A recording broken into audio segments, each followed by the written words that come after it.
Right, and we're live on air. Hey. Let me lift my microphone up a little bit. Right, welcome to the podcast, Tommy. Thank you for having me, pal. Thank you. I've known you a couple of years now. We used to work together. We did, yeah. So, and you've always had that like witty personality and quick comebacks and. Well, I think that's what got me through most of the days, mate. I know, yeah, especially in our job, innit? You had to do it to pass the time away. Yeah. But yeah, did you do like a comedy night then for a charity? Yeah. So how I started, it was around I think March or April, 2019. Yeah. And it was something called Ultra Comedy. And what it is, so they give you 8 weeks free training. So it's only 1 day a week, but for 8 weeks. Yeah. And then they would put you then on at the Glee Club then to perform for all your family and friends, mate. And it was like, and that's how it all started, yeah. That's a big place in Cardiff, isn't it?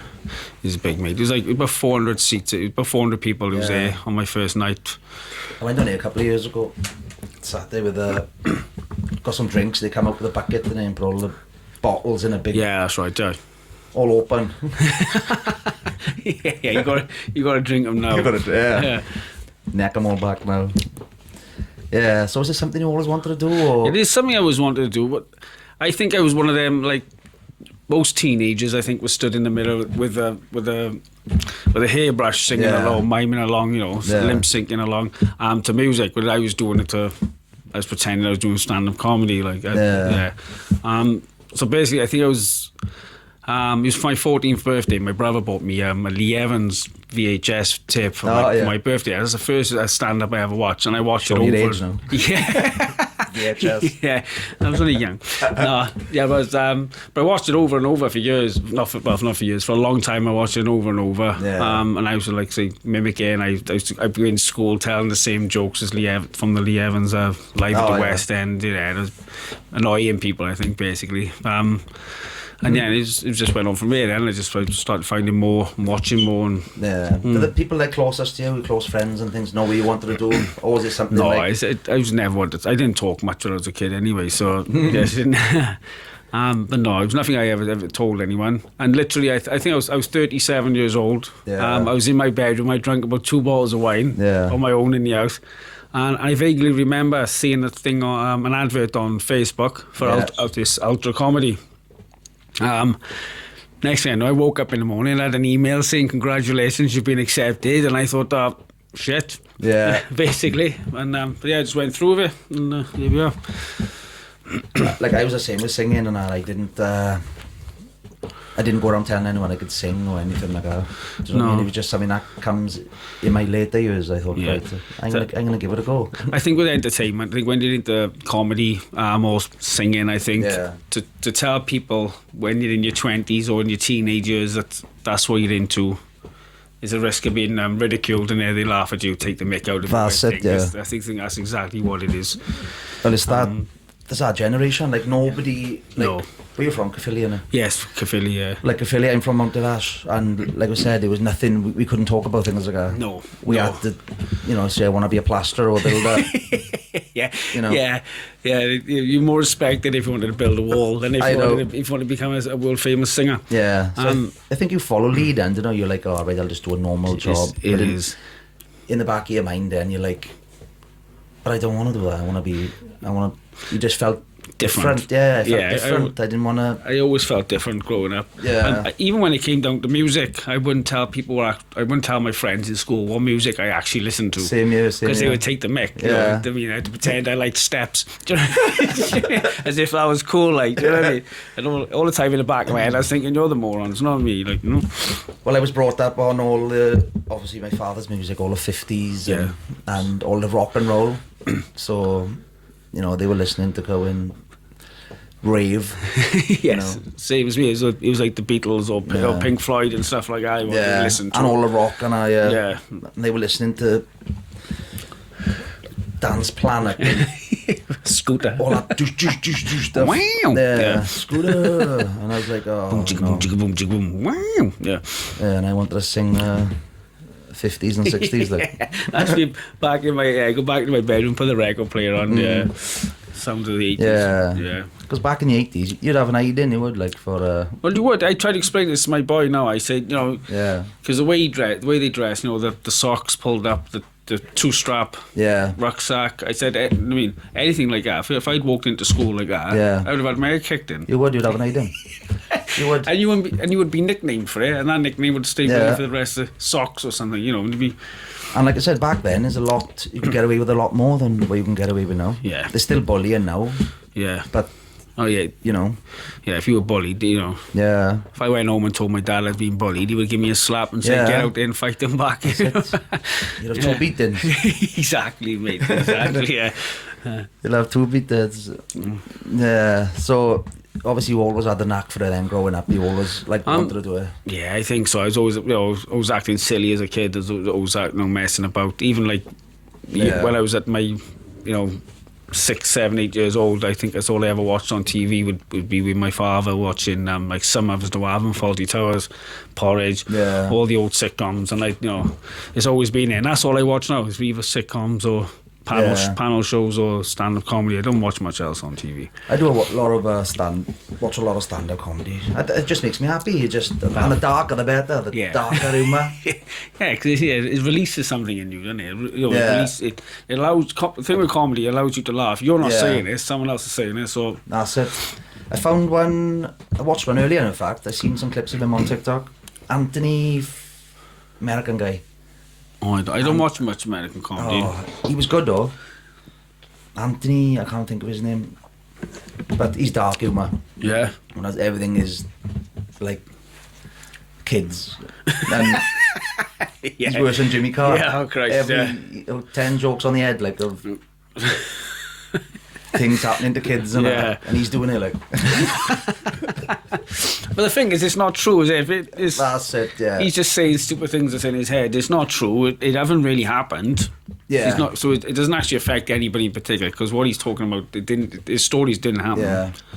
That's so right. It's just he just made it up, you know? I can't remember the name for it. It was something... I suppose it began with C, something humour. It's where you try and make light of a bad situation. Like, you make a joke out of it, basically. Yeah. And I think, like I said, they're all jokes. People...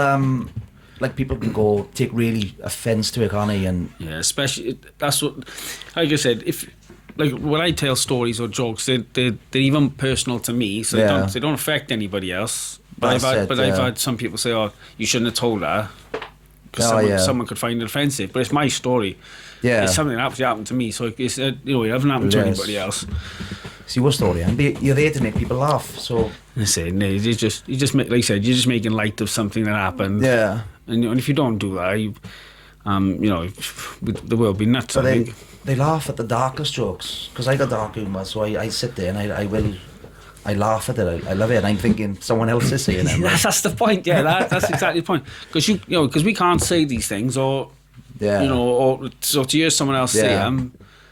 We're allowed to laugh. They're allowing us to laugh at that particular subject. Do you hold back a bit from certain things, or obviously stuff in your head which you want to say sometimes, and then you're like, and you look at someone in the audience and go, no? Do you have to adjust your set for the audience? You adjust 100%, mate. Yes, you would adjust the set for the audience. Or not my whole set, but there's certain things I wouldn't do. Like I done a gig in Derry on Saturday night, which is not far from here. It's a Derry Rugby Club, and I told jokes in there which I wouldn't tell in Gloucester.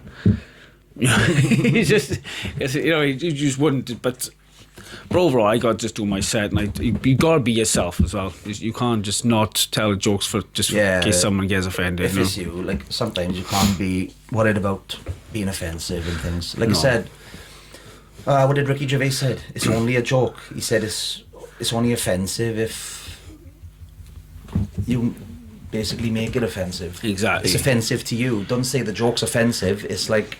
You just say you find it offensive, not that the joke's offensive. Yeah, it's just because you don't like it doesn't mean nobody else does. You know what I mean? And everyone else is in stitches. Yeah. And then, like I said, you find it offensive, not... Yeah, exactly, yeah. That's it. So, you've been doing well. You've been touring about the place. And it's coming along, yeah. I'm enjoying it. It's hard graft, mate. Like I said, so when I started in 2019, I think I'd done 4 or 5 gigs in 2019. Yeah. And in 2020, I think I'd done 4. And then because of COVID, so 2021, I'd done 2 gigs. So it's only 10 gigs in like 2.5 to 3 years. And then from January 2022, I just thought, right, let's go for it now. And I just started putting the work in, travelling and... That's it. Proper grafting, yes. So it's been 3 years, really. You hear like the background stories of the comedians who've made it, and they said how hard it is trying to hold the jobs together. It is hard. It is hard. You're doing the clubs for crap audiences, and mate, it's just a long struggle, isn't it? It is, mate. So sometimes you can travel. You hear that. So you get booked for a certain gig, for example, and it might be might be 3 hours away from where we are now. So 3 hours away, and you see the pictures, and it's got a big audience. Yeah. But an audience is never guaranteed. And I've driven all the way there, mate, to get in, and they're like, oh, sorry, we don't see so much tickets. There's like 5 people in the audience, and it's it's disheartening. But then you got to perform because these 5 people have turned up and they've paid to be there. Yeah. So you got to give them what they've paid for. And you feed off the audience, especially same as singing, same as even more for a comedian, because obviously. You need them to get involved sometimes, it's part of the act. If they're not laughing, because that's the other thing, an audience feeds off each other. So if you got that's what with an audience, we like to have them as close together as we can, all in compact and right in front of us. So because then one laughs and it's contagious. They'll all start laughing. Yeah. So if you haven't got that, especially with like 5 people, no one wants to be the one to laugh out loud. So if you watch it back, you set back, it looks like no one's laughing. It sounds like no one's laughing, but when you're on stage and you're looking down, you can see everyone with a big grin on their face, like smiling. They're enjoying it. But you don't see that on the video, but when you see that, obviously, when you get them first laughs and that makes you... That first laugh, because settles you down. You think, right, here we go. And usually we do tried and tested material, unless it's a new, an open mic night or new material night. But even still, and up until about 5 minutes before you go on, all of a sudden you get this doubt. What if they don't laugh? What if I done that? And it's there, first of all it's a thought, and then it's a realisation, and you think, hang on, they might not laugh. And you go on, you get that first joke, and bang, they all start laughing, and you just feel it. And then all of a sudden you flow, and it's just the best feeling. Yeah, because I couldn't do your job. Like I said, trying to make people laugh by just standing up there and telling jokes, and it's... I don't think about it anymore, but it's crazy, huh? Yeah, like I said, it's easier like when you're in a group with your friends or something in a pub. I'm not too bad, and I got the banter but actually walk on the stage, all eyes on you, and then I gotta make these lot laugh. Like it is. When they do laugh, mate, it's the best feeling in the world. It's the best. Like I said, it comes with experience as well, doesn't it, when you go on air and. The experience of because with the comedy is more to just what you're saying, it's how you say it. It's the execution in the actual joke. It's the pauses you do. It's the body language you give off. Because I like to act around a lot as well, mess about. I'm one of these guys. I don't just stand still. So acting out my jokes. And I think when you put it all together, that's what makes it funny. I think for me, you've seen some stand-ups and the joke's not that good, but they look funny. And it's the way they say it. It's their tone. It's their tone of voice. Like I said, the way they execute the actual joke at the end, the little pauses in the middle, it makes all the difference. And acting it out. I was watching. Funny enough, when I was on about Lee Evans, I watched it back not long ago because he was on Comedy Central, I think. So I just started watching it, and it was pretty crap.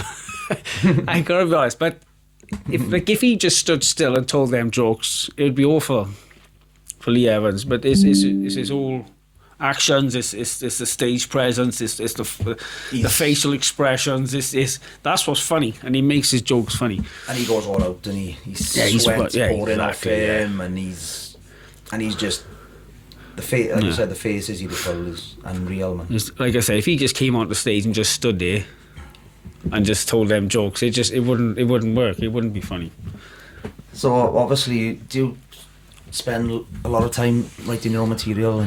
And yeah, I've never been one like you hear a lot of comedians say I'm going to sit down, and I sit down for like half hour a day or things. I've never sat down. It's usually I'll be walking the dog. The shower is another one. Yeah. And I get these ideas. All of a sudden, somebody just comes to me and I'll just start laughing. And I think, right, I go, and then it'll go over and over and over and over and over in my head until I get the chance to write it down. As soon as I get put a pen and paper, I write it down, I relax in, and then I'll go out and say it. That's the best way, I think, isn't it? Because I wrote like a lot of songs and sometimes it just comes to. If I sit there, I'm like, yeah, what are you thinking about? I'm like, I can't do it. No, you can't force it out. I don't think. But there's ways of doing this. There's like spider charts, so they put a certain subject, spider charts. So they put a certain subject, and they do the legs off, and they do things, and then the ideas are associated with the main idea, and then they can link it all together. But I've never wanted to be honest with you. No. It's a boring process. wait till something comes to. Yeah. Like I said, they say write what you know. Exactly. Something good. Yeah. And I've always found that quite fortunate because I'm quite a clumsy person. So things happen to me nearly every day, mate. And I just think fucking jerk. Sorry for swearing. But I just think it's always something, mate. That I fall over, I knock things down. Do you know what I mean? I run into stuff every day, mate. It's always something, or I'll say something I didn't mean to say to somebody. Or I can't, you know what I mean? There's always something. Yeah, I'm like, mind. I think, but I think about it afterwards. I'm an overthinker, so I could relive a conversation I had yesterday, and I go, did I offend them? Yeah, I do. Or I think, hang on, all of a sudden it'll dawn on you something that they said. Yeah. Like, and you think, oh, I wonder what he meant. But oh shit, did he mean that? No, yeah, and then I'm exactly the same. In fact, it happened to me earlier. When the boys drove past and waved, and I seen his hand go down as I put my head up, and then I went like, and he didn't see me, and I thought he's gonna think I'm ignorant now. So I was like, yes. Yeah. How stupid is it? But it played on your mind. He probably didn't give it a second thought. Like, that's the type of thing, mate. How do you handle like the tough crowds and the hecklers? Hecklers are good sometimes, isn't he? Depends what they're heckling about. Hecklers can be good. So, like I said, again, that comes with experience. But what I have learned is you often get one chopsy guy or a woman. They get annoying, don't they? They get annoying, yeah. So what you do is you stop acknowledging them. If you keep acknowledging them or talking to them, then you're just opening the doorway for them to just keep on going. Then, and you're making a rod for your own back. So don't acknowledge them once or twice, but then don't, and just. Because they want the attention. Yeah, yeah. And it's like after a drink, a couple of drinks, they shout, and then they want the attention on them. Yeah. So have you got like a specific routine that you go by on stage? Yeah, so obviously it took time to work out, and it always changes a little bit. But what I do now, by the start of my set, is to do with the valleys. My three first jokes actually is to do with the valleys. My minor joke, which I think you actually helped me write. I think. Oh, the minor joke. You're still telling it. Yeah. Because that's and the one about sheep shagging. So I do them three jokes first because you're almost telling the audience, you're letting the audience know who you are and where you come from in the beginning, rather than without actually telling them. Then they understand that you're a boy from the valleys, you're from the council estates, you know what I mean. You're not into sheep shagging, but you know what I mean. And then the audience then understand who you are, and they'll get the rest of your set then and why you're being the way you are. They're the best ones, aren't they? I love them. Some of them are funny. You can some of them stories They're all funny. No, stories are funny from like probably your childhood and. Because do you have a younger crowd as well, or just an older crowd? You usually get a mix. But it's nice saying like jokes from the 80s when he was a kid or something. Yeah, well, I haven't actually written that many, but they're all there. I got a book full of nonsense, absolute nonsense. Do you know what I mean? I'm just waiting to put it together. But like say what I do, I do them in threes. So I got like three, and then so that's how I remember them. So I do three about Wales, and I do three and then I'll do like a dark one.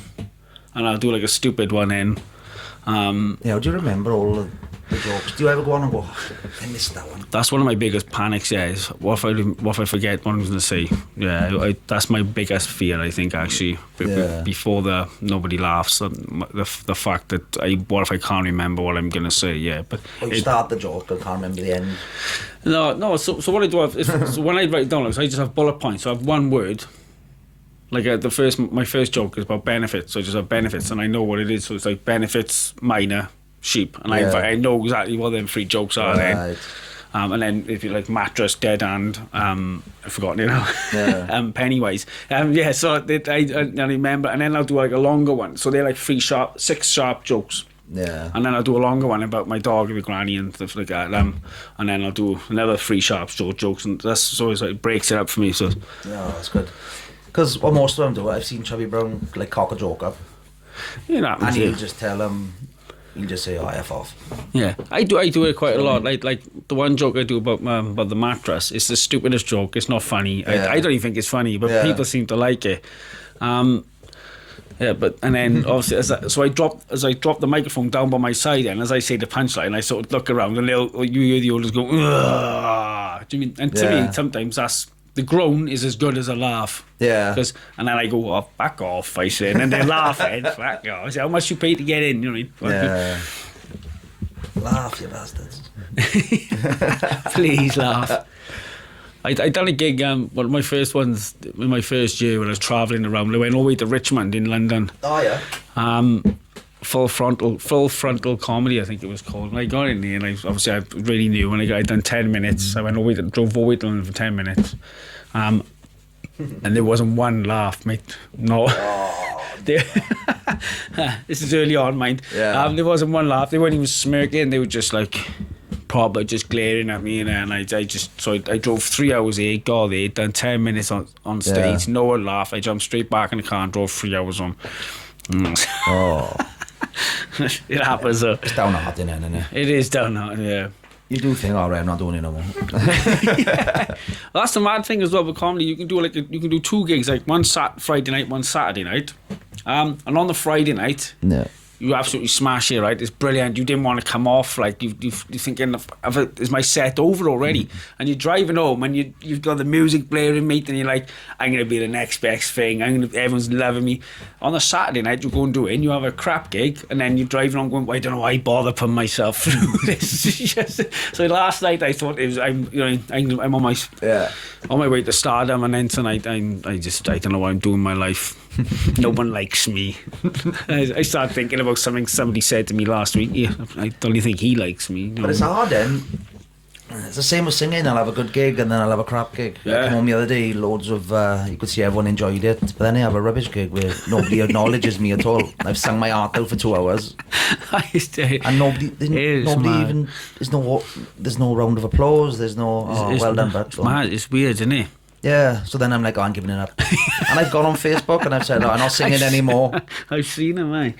I'm not singing anymore, I've had a guts full. Yeah, it's the following weekend I'm picking up a gig again. Yeah, because it's in you, mate, and you can't not do it. I can't shake it off. You can't. I can't imagine not doing this. No, I just couldn't. Yeah, I've tried it. You get a bug for it, and they said the money's right, but I need an audience. You need one. I do. I can't do it without any gig I do now, and there's only a few there. I'm just so downhearted. It's hard. I try and perform my best, but like I said, most of my songs, they like sing-alongs. I need a big audience to push me and give me that. You do, mate. It's the same. Rush, like. But it's the same, mate. When you hear that deep laughter coming at you, mate, honest to God, you're up on your toes sometimes. Like you feel Jack the Lad, mate. It's just, and you think all of a sudden, then you say something witty to the audience, and they'll laugh, and you say something witty again, and they'll laugh, and all of a sudden, then you think you're great, and then you go and say something, and no one laughs, and you're like, oh my God, they don't like me, and it's as easy as that. I mean, they've laughed 5 times, and once they don't, you're like, oh my God, what a crap gig I've just had. They didn't laugh. They didn't like me. They should laugh at every single one. Please just like me. Please just laugh, or just fake a laugh if you don't find it funny. Yeah. Just do something. Like, just do anything. Yeah. Clap. Yeah. Anything. But yeah, so what's the future hold for you? So you're going to continue doing it now? Yeah, mate. Yeah, I can't. Like I say, I can't back out now. I got some things coming up. So on June the 1st, there's a comedian called Freddie Quinney. I'm not sure if you know him. If you look him up, he's big. He's up and coming. He's all over the country. He's in Cardiff. I'm opening for him in Cardiff on the 1st of June. And on the 20th of July, have you heard of Nick Helm? Have you heard of Nick Helm, yeah, but I'm supporting Nick Helm as well in Cardiff on the 20th. Which is massive. Them two are massive, mate. Yeah. So I'm really looking forward to that. And again, networking then. So you never know where it's going to go, mate. You never know. That's it. You like me. You just got to keep ploughing on, really, haven't you? And just, yeah, exactly. Just keep going. I'm off to Glasgow in March. I'm doing 3 nights in a row up in Glasgow, 21st to the 23rd, as part of a group. So 3 of us are going up. It's my mates Gareth Morris and Chris Barnes. The 3 of us going up. We've got our own name. It's called the Red Hot Mints, and that's the name of the show. I can't tell you why, it's because it'll probably embarrass Chris. But it's yeah. So we'll go up. Try and think where the Red Hot Mints. you want put the mint somewhere. He's from. Sorry, I must tell a story. Sorry. So basically, there's a promoter. Or he was a promoter anyway. I won't say his name. So Chris done a gig for him, and Chris asked. Chris quite flamboyant when he walks. He's been basically, so he went to this promoter afterwards and said, "Can you write me a quote?" So he said, "Yeah, no problem." He said, "If you send it over for his posters or whatever, And he wrote back, "You always know when you're in for good time when Chris Barnes comes mincing through the door." So that's where they come from. The mints come from. The Red Hot, I'm not sure. I think it's just me because I'm red and hot. Red Hot. Gareth's he's nothing to do with it really. Yeah, we're going up, and we're also starting our own podcast as well. But we're not going to be a threat to you. It's a panel show podcast. You'll have to come onto it actually. I'll come on it, yeah. So Chris is the host, and then me and Gareth are team captain, just like Would I Lie to You or Mock the Week, all that type of stuff, and it's going to be all rolled into one. I think I'll do well because I think podcasts are up and coming now. People love just going on having a good chat. And well, this is great, mate. I'm really. You know what I mean? It's get a nice cosy atmosphere. Just have a bit of banter. Exactly. And that's what it's all about now, and it's just chilled, mate. But yeah, definitely, man. You'll have to come on. So it's like a game show, basically, a panel show. Yeah. The 2 captains, me and Gareth. Chris is the host, and he'd ask questions. Yeah, it's just. And we're going to keep the name Red Hot Mints then. Look, so we're going to start it from women in Glasgow. Yeah. Yeah, we're going to have a chat about it. Do a podcast introducing ourselves, for example, and then we're going to go ahead and probably the week after or 2 weeks after and actually do some live shows as well. Do the first show, yeah, exactly. Live on TikTok podcast. Never know, mate, innit? So that's it. It's all it. Yeah, it's a lot going on, mate, but it's fun. It's tiring. So you're juggling it's work exhausting and travelling about the place. Travelling, work, childcare, life. Basically, it is hard. From Iowa. You made some good friends. Do you know what? I was surprised, yeah, because I never go into anywhere expecting to meet people or meet friends. I don't know. I do it for myself. I'm selfish, but I do. It's all about me at the end of the day. That's it, yeah. But I didn't expect. Like say Chris and Gareth, maybe we get on really well. We're putting things together now. I mean, it's like any workplace. It's just the same. They're just like they're all colleagues on the circuit, There's people you muck about with. There's people who you chat to seriously. There's people who they go to for advice. Yeah. And then there's a couple of knobheads. It's just a workplace. That's just what it is. But the South Wales scene, the comedy scene, is up and coming. There's some good comedians coming through now, and hopefully they'll see some of us. Do you come across anyone who's like jealous or threat?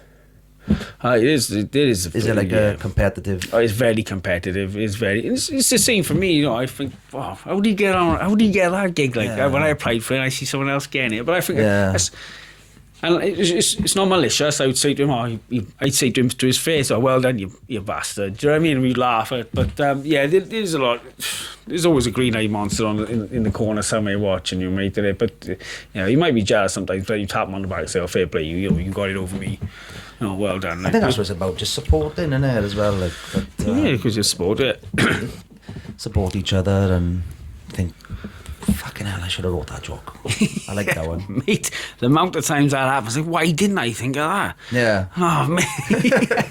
yeah. Some of the ones I did watch on telly, genius. Some of especially the joke, the punchline. This is so clever. The way it's written, I went to watch Gary Delaney. I went to watch Gary Delaney. Yeah. He was down in Cardiff. He's one of the glasses, and he's got dark humour as well, hasn't he? Very dark. He's married to Sarah Millican. Oh, is he? Yeah. Oh. They're married, yeah. So I went to watch him, and I actually went on the back and had a chat with him as well. Like, he was really nice guy. But that's the other thing. So I can't even think about food for like 2 hours, do you know what I mean, before I go on stage. And he had about 10 minutes before he come on. And all of a sudden, someone brought him round to Chinese, and he was sat in the back, just munching on spare ribs. It's just. I thought, wow, what a guy! Like, I think he still had a bit on his chin. Down to earth, like. Yeah, but he's smashing out. He's like the king of the one-liners, isn't he? Yeah, he's so good, mate. Yeah, he's so good. But you see, you go and watch him. I was watching him the other day saying something.